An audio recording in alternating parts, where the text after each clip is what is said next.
How is everybody? If you're trying to understand what this is, I'm going to explain it to you. It's individuals of 10 bowling pins. When you take all the 10 bowling pins together in order to create the formation, the square, it's going to take 1, 2, 3, 4 to create this larger square. So we go from one square of 2. So 2 equals to 20. And then once you get the heart formation, it's 10, 20, 30, 40, 50, 60. And once you complete it, it becomes 80. That's your 420.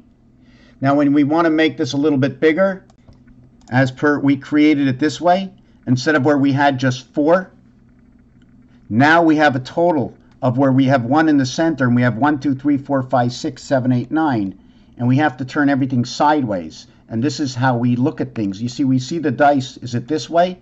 Or is the world on an angle? What angle is this on? It might not particularly be this angle, but it's the obligation when setting up the triangular of 10 pins. Triangular of 10 pins, when you have 4 pins, A, B, C, D equals to 10.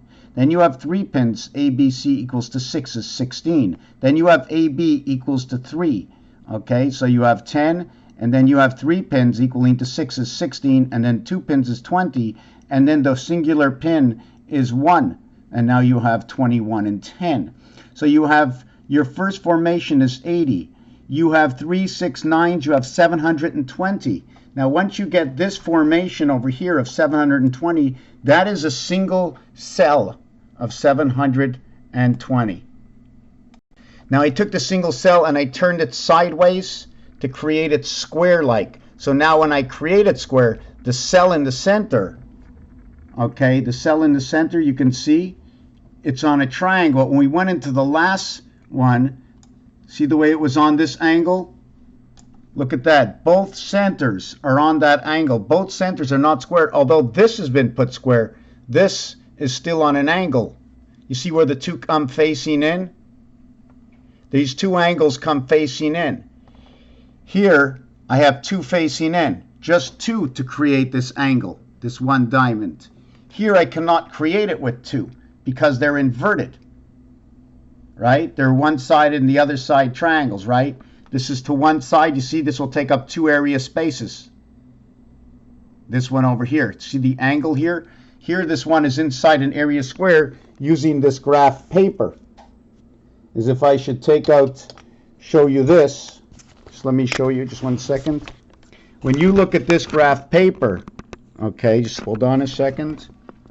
I was talking about 1, 2, 3, 4 equals to 10, 6. Then we have 2 over here. 1, 2, 3, 4 is 10. 1, 2, 3 is 6. 1 and 2 equals to 3, and 1 equals to 1. We have a total of 20. And then we have a total, okay, that's what we would have over here. I'm not going to go the other way. Then we would do it again. We'd have 10, 10, and 10, our connection. When we set up our 1 pin, our 2 pins over here, 1 pin here, the X, then 2 pins here. Then we set up 3 pins. We're using X's and O's in order to show separation. When we use X's and O's to show separation, you can see the hexagons that are showing up in between. Where we have the division of the 10 above and the 10 below pins, we have this elongated hexagon. Otherwise, we have the single and the double hexagon. Every notation, remember, every level is 9, 18, 27, and 36. That's in a reduction level. It's something I have to explain that when we have, I think I was working this with reverse numbers. In order to reverse this back to 9, I would need to have 45 plus 9 equals to this. So 6 times 9 is 45. 6 times 9 is 54. But a single inversion would be 1 and 5. 5 nines is the reduction to the single of its kind. I don't know if I'm explaining that right. In this situation over here, right, I duplicated the 10 area. So I'm going to have A, B, C, D, 6, 3, and 1, 6, 3, and 1. I'm going to have a single 10. In this one, I have 10, 10. Then I'm going to have 6, 3, 1. And then I'm going to have 1, 6, 3. So the total here is 20, 20, while the total over here is 10, 20, 30.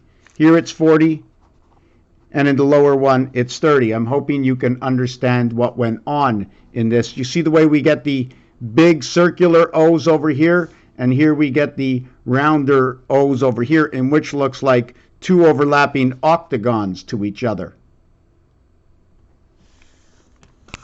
So I'm not going to complete this video. I have to study it a little bit more.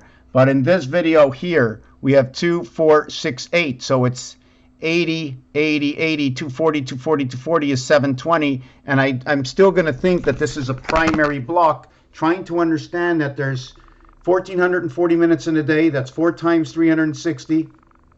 To understand there's 24 hours in the day. So we need 10 days to create 240. Now we need 15 days to create 360. So my primary block would be that 15 days plus the 1 day to connect. I got to think this a little bit deeper. But Raphael, thank you for watching this video. Everything I do, or most of everything I do, I try to understand how the dynamics of numbers, dots, and dashes, and how we create form onto that. Thank you for watching this video. Say hello to Puffy. Hi, Puffy. Say hi. Night, night.